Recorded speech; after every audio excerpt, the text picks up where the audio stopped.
ಇನ್ನಷ್ಟು ಈ ವಿಷಯಕ್ಕೆ ಸಂಬಂಧಿಸಿದಂತೆ ಮಾಹಿತಿ ನೀಡಲು ಮೈಸೂರಿನ ಕಾಂಗ್ರೆಸ್ ಅಧ್ಯಕ್ಷರಾದಂತಹ ಡಾಕ್ಟರ್ ವಿಜಯ್ ಕುಮಾರ್ ಅವರು ನಮ್ಮ ಜೊತೆ ದೂರವಾಣಿ ಸಂಪರ್ಕದಲ್ಲಿದ್ದಾರೆ. ಸರ್ ನಮಸ್ತೆ ಸರ್. ನಮಸ್ಕಾರ ಮೇಡಮ್. ನಮಸ್ಕಾರ. ಹಾ ಸರ್, ಇವತ್ತಿನ ಸಿಎಂ ರಾಜೀನಾಮೆ ಬಗ್ಗೆ ನೀವು ಏನ್ ಹೇಳಕ್ ಇಷ್ಟಪಡ್ತೀರಾ ಸರ್? ಸಡನ್ ಆಗಿ ಬಂದಂತ ಡಿಸಿಷನ್ ಇದು, ಆಲ್ ಆಫ್ ಎ ಸಡನ್. ನಿನ್ನೆ ಈ ಡಿಸಿಷನ್ ಇರ್ಲಿಲ್ಲ, ಇವತ್ತಿದೆ. ಏನ್ ಹೇಳಕ್ ಇಷ್ಟಪಡ್ತೀರಾ ಸರ್ ಇದ್ರ ಬಗ್ಗೆ? ಮಾನ್ಯ ಮುಖ್ಯಮಂತ್ರಿಗಳಾದಂತ ಸಿದ್ದರಾಮಯ್ಯ ಸಾಹೇಬರು ಹ್ಮ್ ಭಾರತ ರಾಜಕಾರಣದ ಹ್ಮ್ ಒಂದು ದೊಡ್ಡ ಸ್ಮಿತೆ.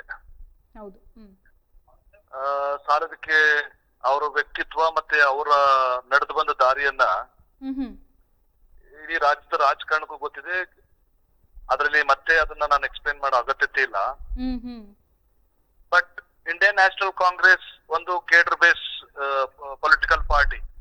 ಹ್ಮ್ ಇದರಲ್ಲಿ ಹೈಕಮಾಂಡ್ ನಿರ್ಧಾರಗಳನ್ನ ಮಾನ್ಯ ಸಾಹೇಬ್ರು ಅಂದ್ರೆ ಮೀನ್ಸ್ ಸಿದ್ದರಾಮಯ್ಯ ಸಾಹೇಬ್ರು ಹ್ಮ್ ಮೊದಲಿಂದಲೂ ಕೂಡ ಗೌರವಿಸ್ಕೊ ಬಂದಿದ್ದಾರೆ.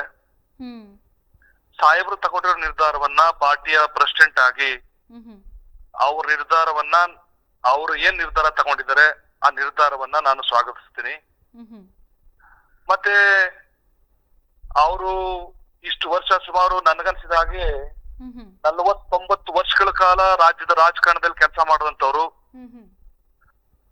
ಜನತಾ ಪರಿವಾರದಲ್ಲಿ ಕೆಲಸ ಮಾಡುವಂತವ್ರು. ಅದಾದ್ಮೇಲೆ ಕಾಂಗ್ರೆಸ್ ನಲ್ಲಿ ಅವ್ರಿಗೆ ಭಾರಿ ದೊಡ್ಡ ಮಟ್ಟದಲ್ಲಿ ಗೌರವ ಕೊಟ್ಟು 2 ಬಾರಿ ಪ್ರತಿಪಕ್ಷದ ನಾಯಕರಾಗಿ 2 ಬಾರಿ ಮುಖ್ಯಮಂತ್ರಿಗಳಾಗಿ ಇಡೀ ಭಾರತ ಕರ್ನಾಟಕದ ಕಡೆ ತಿರುಗಿ ನೋಡೋ ರೀತಿ ಅಡ್ಮಿನಿಸ್ಟ್ರೇಷನ್ಸ್ ಕೊಟ್ಟಂತ ಅತ್ಯಂತ ಕ್ಲೀನ್ ಇಮೇಜ್ ಇಟ್ಕೊಂಡಿರುವಂತ ಮತ್ತೆ ನೈತಿಕವಾಗಿ ಅತ್ಯಂತ ಗಟ್ಟಿತನ ಇರುವಂತ ಒಬ್ಬ ವೈಚಾರಿಕತೆ ನಿಲುವಿನ ಒಬ್ಬ ದೊಡ್ಡ ರಾಷ್ಟ್ರ ನಾಯಕರು. There is no other leader stand in front of Siddaramaiah ji in politically. ಆದ್ರಿಂದ ಅವರು ಬಿಟ್ಟೋದಂತ ಹಲವಾರು ಐತಿಹಾಸಿಕ ಕಾರ್ಯಕ್ರಮಗಳು ಮತ್ತೆ ಕೊಟ್ಟಂತ ಐತಿಹಾಸಿಕ ಯೋಜನೆಗಳು ಇಡೀ ಕರ್ನಾಟಕ, ಇಡೀ ದೇಶ ಮರೆಯೋದಕ್ಕೆ ಸಾಧ್ಯವಿಲ್ಲ. ನಾವೆಲ್ಲ ಅವ್ರ ಆದರ್ಶಗಳನ್ನ ಇಟ್ಕೊಂಡು ರಾಜಕಾರಣಕ್ಕೆ ಬಂದಂತವ್ರು.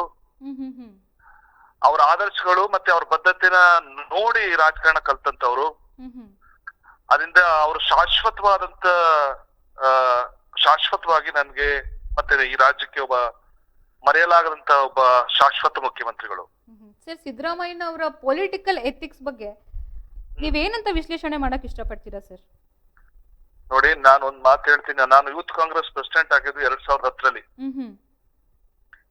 2006ರಲ್ಲಿ ಸಾಹೇಬರು ಕಾಂಗ್ರೆಸ್ಗೆ ಜಾಯ್ನ್ ಆಗ್ತಾರೆ. ಚಾಮುಂಡೇಶ್ವರಿ ಉಪಚುನಾವಣೆನ ಅವ್ರು ಎಂಟ್ರಿ ಕೊಡ್ತಾರೆ. ಸಂತೋಷ್, ಅವಾಗ ಆಗ್ಲಿಂದ ನಾನು ಅವ್ರ ಜೊತೆ ಭಾರಿ ಹತ್ರದಿಂದ ನೋಡಿ, ಮೈಸೂರು ಜಿಲ್ಲೆಯಲ್ಲಿ ಅವ್ರ ಬದುಕಿನಲ್ಲಿ ಹತ್ರದಿಂದ ಒಬ್ಬ ಮಗನ ಸ್ಥಾನದಲ್ಲಿ ನಿಂತ್ಕೊಂಡು ಅವ್ರನ್ನ ನೋಡಿದೀನಿ, ವಾಚ್ ಮಾಡಿದೀನಿ, ಅವ್ರ ಜೊತೆ ಊಟ ಮಾಡಿದೀನಿ. 20 ವರ್ಷಗಳ ಕಾಲ 2010, 2006ರಿಂದ ಅವ್ರ ಜೊತೆಲಿ ಇದ್ದಂತ ನಾನು. ನನಗೆ 51 ವರ್ಷ ಈಗ. ಒಬ್ಬ ಯಂಗ್ಸ್ಟರ್ ಆಗಿ ಅವ್ರ ಜೊತೆ ಮೈಸೂರಲ್ಲಿ ಯಾರಾದ್ರೂ ಅತಿ ಹೆಚ್ಚು ಅವ್ರ ಜೊತೆ ಕೆಲಸ ಮಾಡಿದರೆ ಪಾರ್ಟಿಲಿ ಅಂತಂದ್ರೆ ದಿಸ್ ಓನ್ಲಿ ವಿಜಯ್ ಕುಮಾರ್.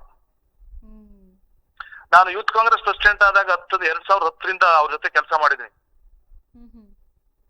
ಮತ್ತೆ 2 ಬಾರಿ ಅವ್ರ ಮುಖ್ಯಮಂತ್ರಿ ಆಗಿದ್ದಾಗ ನಾನು ಅವ್ರ ಜೊತೆ ಕೆಲಸ ಮಾಡಿದೀನಿ. ಮತ್ತೆ 1 ಬಾರಿ ಅವ್ರ ಪ್ರತಿಪಕ್ಷದ ನಾಯಕರಾದ ಕೆಲಸ ಮಾಡಿದ್ದೀನಿ. ನಾನು 2013ಕ್ಕೆ ಅವ್ರ ಮುಖ್ಯಮಂತ್ರಿ ಆಗ್ತಾರೆ.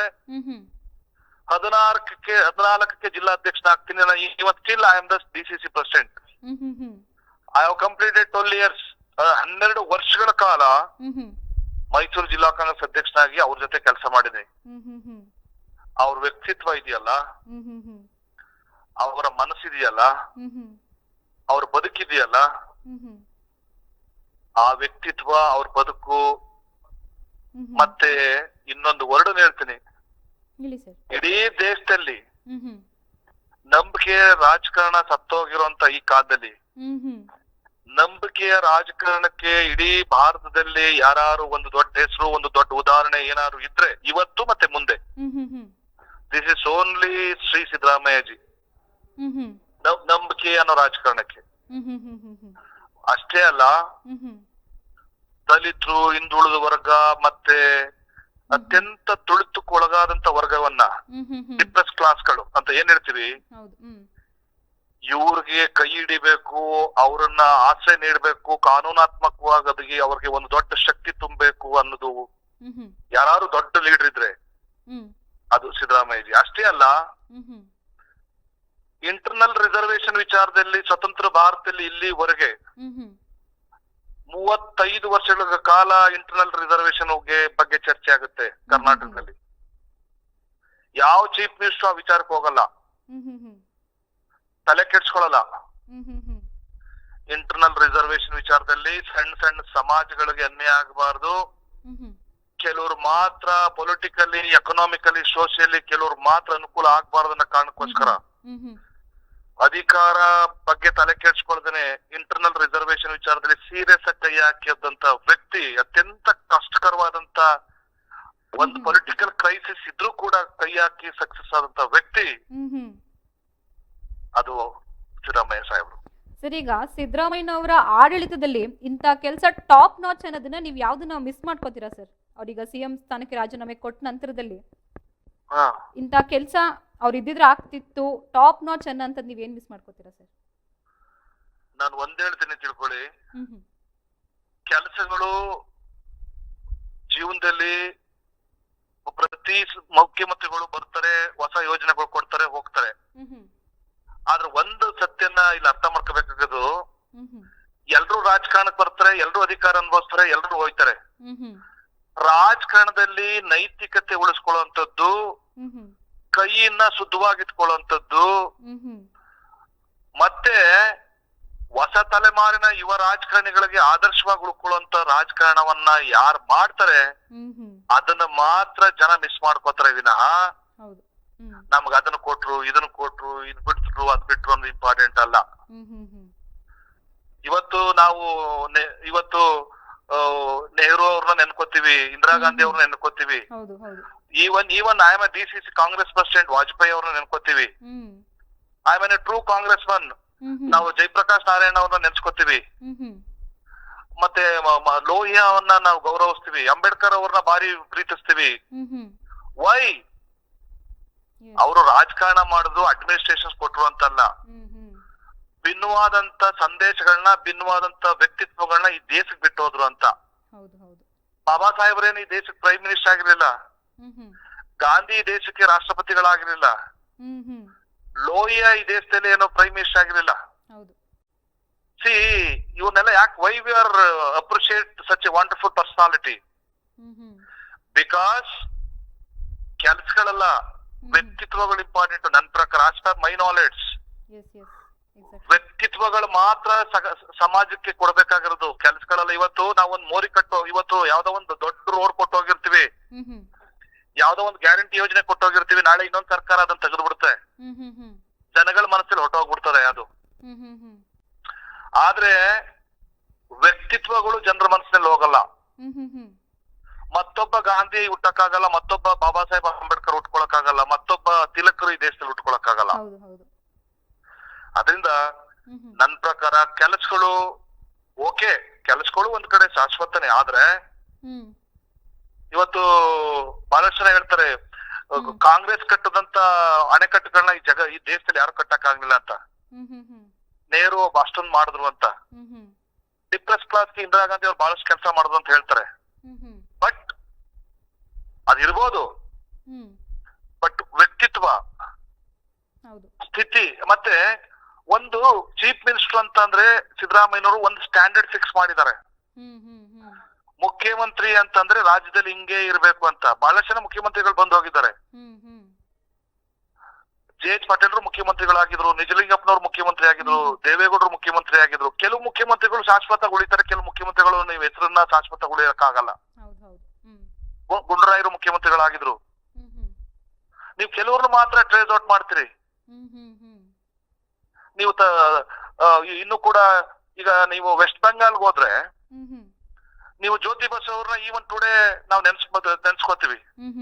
ಲಾಂಗೆಸ್ಟ್ ಚೀಫ್ ಮಿನಿಸ್ಟರ್ ಆಗಿದ್ದಂತವ್ರು ಜ್ಯೋತಿ ಬಸು. ನೀವು ಈ ಜ್ಯೋತಿ ಬಸು ಹೆಸರನ್ನ ನಾವ್ ಯಾಕೆ ಹೇಳ್ತೀವಿ?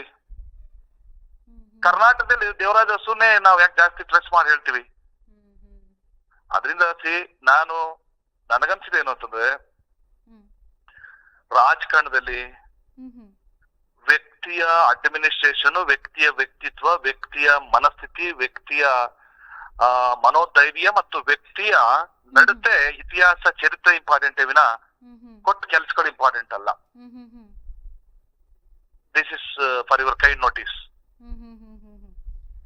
ಸರ್, ಈಗ ಆಸ್ ಆಫ್ 2028 ಎಲೆಕ್ಷನ್ ನ ತಗೊಂಡ್ರೆ, ಇವಾಗ ನಾಯಕತ್ವ ಬದಲಾವಣೆ ಆಗಿರೋದ್ರಿಂದ ಆ ಎಲೆಕ್ಷನ್ಗೆ ಎಫೆಕ್ಟ್ ಆಗುತ್ತೋ ಅಥವಾ ಅಫೆಕ್ಟ್ ಆಗುತ್ತೋ ಸರ್?